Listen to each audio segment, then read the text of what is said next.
예레미야 17장 12절로 18절까지 말씀을 다 함께 봉독하겠습니다. 영화로우신 보좌여, 시작부터 높이 계시며 우리의 성소이시며 이스라엘의 소망이신 여호와여, 무릇 주를 버리는 자는 다 수치를 당할 것이라. 무릇 여호와를 떠나는 자는 흙에 기록이 되오리니 이는 생수의 근원이신 여호와를 버림이니이다. 여호와여, 주는 나의 찬송이시오니 나를 고치소서. 그리하시면 내가 낫겠나이다. 나를 구원하소서. 그리하시면 내가 구원을 얻으리이다. 보라, 그들이 내게 이르기를 여호와의 말씀이 어디 있느냐, 이제 임하게 할지어다 하나이다. 나는 목자의 직분에서 물러가지 아니하고 주를 따라 싸우며 재앙의 날도 내가 원하지 아니하였음을 주께서 아시는 바라. 내 입술에서 나온 것이 주의 목전에 있나이다. 주는 내게 두려움이 되지 마옵소서. 재앙의 날에 주는 나의 피난처시니이다. 나를 박해하는 자로 치욕을 당하게 하시고 나로 치욕을 당하게 마옵소서. 그들은 놀라게 하시고 나는 놀라게 하지 마시옵소서. 재앙의 날을 그들에게 임하게 하시며 배나 되는 멸망으로 그들을 멸하소서. 아멘. 구원의 하나님을 의지하라라는 제목으로 오늘 말씀 증거합니다. 오늘 본문을 통해 예레미야가 보여주고 있는 모습은 하나님께 기도하고 있는 모습인데요. 성경에 등장하는 많은 하나님의 사람들의 기도하는 모습은 우리가 언제나 도전받아야 될 그런 귀하고 아름다운 모습인 것 같습니다. 예레미야의 기도 역시 그런데요. 예레미야는 하나님으로부터 말씀을 받고 나서 그 즉시 기도하는 모습을 상당히 자주 보여주고 있습니다. 이러한 예레미야의 기도의 모습, 누가 시켜서 가능했겠습니까?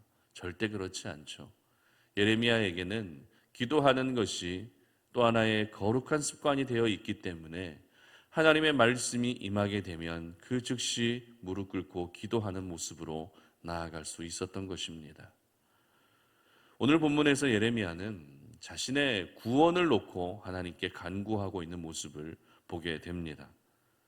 그렇다면 왜 예레미야는 구원의 내용들을 가지고 자신의 구원을 놓고 하나님께 기도하고 있었던 것일까요? 여러 가지 기도의 제목들이 분명히 있었겠지만 그 많고 많은 기도의 제목들을 다 뒤로 하고 오로지 하나님께 자신의 구원을 놓고 기도할 수밖에 없었던 이유가 무엇일까요? 그 이유는 바로 하나님께서 예레미야에게 주셨던 심판과 멸망의 메시지가 너무나도 강력했기 때문에 그렇습니다. 어제 본문이었던 예레미야 17장 전반부의 기록은 유다 백성의 죄가 심히 커서 유다 백성을 완전히 진멸시키시겠다고 이렇게 하나님은 말씀하십니다. 이 말씀이 있고 나서 예레미야는 그 즉시 하나님께 기도했던 것인데요.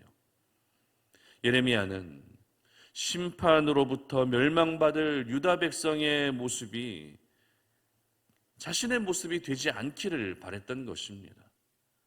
유다 백성들은 죄악으로 인해 심판받고 멸망받을지언정 자기 자신은 결코 구원받고 싶은 그런 마음을 간절하게 가지고 있었던 것입니다. 그래서 그는 하나님께 자신을 구원해 주시기를 기도하는데요. 14절 말씀 보시기 바랍니다. 여호와여, 주는 나의 찬송이시오니 나를 고치소서. 그리하시면 내가 낫겠나이다. 나를 구원하소서. 그리하시면 내가 구원을 얻으리이다. 아멘. 그리고 17절입니다. 주는 내게 두려움이 되지 마옵소서. 재앙의 날에 주는 나의 피난처시니이다. 아멘. 이처럼 예레미야는 철저히 하나님께 구원을 요청하고 있었던 것입니다. 그렇다면 오늘 자신의 구원을 놓고 이렇게 하나님께 간구하고 기도하고 있는 이 예레미야의 모습이 여러분에게 어떻게 다가오십니까? 동족 유다 백성은 모두 멸망받고 그 죄악으로 인해 심판받을 위기에 놓여져 있는데 자기만 살려고 하는 그런 이기적인 모습을 혹시 보여지지는 않으십니까? 그렇지 않습니다. 저희들은 오늘 예레미야의 기도를 통해 중요한 영적 교훈을 한 가지 깨닫게 됩니다. 그것이 무엇인가 하면 심판과 멸망의 기온이 감도는 상황 속에서도 예레미야는 구원의 하나님만을 의지하고 있었다는 것입니다. 민족 전체가 멸망받을 위기 가운데에서 자기 자신을 구원해달라고 기도하고 있지만 자기 자신이 살고 싶어서 자기 자신만 살고 싶은 그런 이기적인 모습으로 기도했던 것이 아니라 민족 전체가 멸망받을 위기 가운데서도 우리를 살릴 수 있는 분은 하나님밖에 없다는 것을 의식하고 있었던 것입니다. 그런데 사실 구원이 하나님께 있다는 것은 누구나 알고 있는 사실입니다.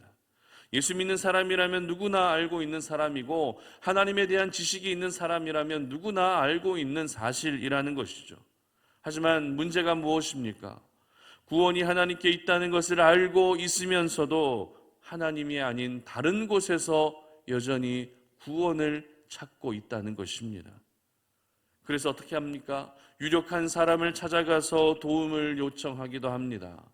또한 조금이라도 내가 더 많이 가지게 되면 내가 구원받을 수 있을 것이라는 생각에 마치 돈이 나를 구원해 줄 것처럼 생각하며 그렇게 물질을 우선으로 여기며 살아가는 사람들도 있다는 것입니다. 유다 백성들 역시 머리로는 구원이 하나님께 있다는 것을 잘 알고 있었습니다. 그러나 실제적인 그들의 삶 가운데 보여지고 있는 실제적인 그들의 삶의 모습은 하나님이 아니라 이방나라 우상신에게 구원이 있음을 기억하면서 그렇게 결국 심판의 길로 나아갔던 것입니다. 비가 오지 않고 가뭄이 들고 민족 가운데 어려움이 있으면 우상신에게 제사를 드리고 우상신을 섬기게 되면 우리를 구원해 줄 것이다라고 하는 그런 허무맹랑한 생각 속에 갇혀 있다 보니 결국 멸망의 길을 걷게 되었던 것입니다. 어찌 보면 머리로 알고 있는 내용들이 삶으로 잘 보여지지 않는 것은 죄성을 가지고 있는 인간이라면 누구에게나 보여질 수 있는 모습일 수도 있습니다. 하지만 그것이 모든 인간에게서 보여지는 모습이라 해서 의지조차 내지 않는다는 것은 우리가 더욱더 하나님 앞에 큰 죄악을 범하는 것임을 오늘 이 아침에 기억할 수 있기를 바랍니다. 그렇기 때문에 오늘 본문에 이 기도하고 있는 예레미야의 모습, 구원의 하나님을 의지하고 있는 이 예레미야의 모습이 저희들에게 도전이 될 수 있어야 되고 또한 신앙의 롤 모델로 삼을 수 있어야 되는 것입니다. 예레미야는 구원이 하나님께 있음을 머리로도 알고 있었지만 그것이 삶과 행동으로 직접 보여질 수 있도록 그렇게 살았던 대표적인 사람인 것입니다. 예레미야의 상황이 어떤 상황이었습니까? 동족 유대인들로부터 갖은 핍박과 멸시를 받는 그런 고통 속에서도 모든 소망이 오로지 하나님께만 있음을 기억하며 구원을 하나님께 요청하고 있었던 것입니다. 이것이 바로 오늘 저와 여러분의 모습이 될 수 있어야 되겠죠. 세상 속에서 뜻하지 않은 괴로움과 고통을 겪는 중에서도 구원의 하나님을 의지하고 또 하나님께 구원을 요청하는 것이 이 시대 저와 여러분이 살아야 될 그러한 경건의 삶의 모습인 것입니다. 여러분, 지금 여러분은 어떤 고통 중에 계십니까?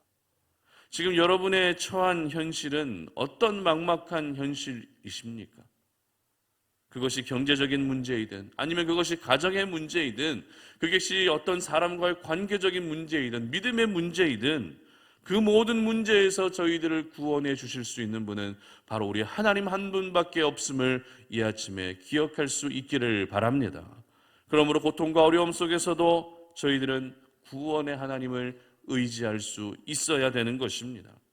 고통 속에서 한없이 무너져 내리는 것이 아니라 고통 속에서도 나를 건져주실 분은 바로 우리 하나님밖에 없음을 기억해야 한다는 것입니다. 그 하나님께 우리가 구원을 요청할 때 우리 하나님은 절대 모른 척하지 않으시고 저희들을 향해 구원의 은혜를 베풀어 주실 줄 믿으시기를 바랍니다. 특별히 16절 상반절 말씀 보시기 바랍니다. 16절 상반절 보시면 나는 목자의 직분에서 물러가지 아니하고 주를 따라 싸우며 아멘. 무슨 말입니까? 목자의 직분에서 나는 물러나지 않았다. 유다 동족들로부터 많은 핍박을 받는 가운데서도 결코 자신을 선지자로 불러주신 그 하나님의 사명을 잃어버리지 않았다는 것입니다.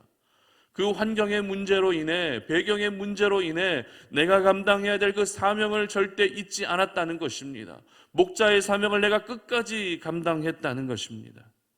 그리고 그 사명을 기억하면서 변함없이 하나님을 따르는 사명자로 살았다라는 것을 예레미야는 이렇게 고백하고 있는 것입니다. 여러분, 사실 이와 같은 고백은 아무나 할 수 있는 고백이 아닙니다. 그러나 오늘도 예레미야처럼 구원이 하나님께 있음을 기억하면서 그 구원의 하나님을 의지하는 사람들은 누구나 이 고백을 또 할 수 있습니다. 모든 사람들이 할 수 있는 고백은 아니지만 구원의 하나님을 의지하고 있다면 그 사람들은 얼마든지 할 수 있는 고백이 바로 오늘 예레미야가 했던 이와 같은 고백이라는 것입니다. 여러분, 우리 하나님은 그냥 하나님이 아니라 구원의 하나님이심을 믿으시기를 바랍니다. 시편 51편 14절에서는 이렇게 기록합니다. 제가 읽어드립니다. 하나님이여 나의 구원의 하나님이여 피 흘린 죄에서 나를 건지소서. 내 혀가 주의 의를 높이 노래하리이다. 아멘. 저와 여러분의 아버지이신 우리 하나님은 바로 모든 고통과 절망에서 구원해 주실 수 있는 구원의 하나님이신 줄 믿습니다. 그러므로 구원의 하나님을 오늘도 여러분 모두 의지하며 살아갈 수 있기를 바랍니다. 세상을 의지하지 마십시오. 사람을 의지하지 마십시오. 돈을 의지하지 마시고 자녀를 의지하지 마십시오. 우리에게 구원을 주시는 분은 오직 하나님 한 분밖에 없음을 기억하며 그 하나님만을 의지할 수 있는 저와 여러분들 되었으면 좋겠습니다.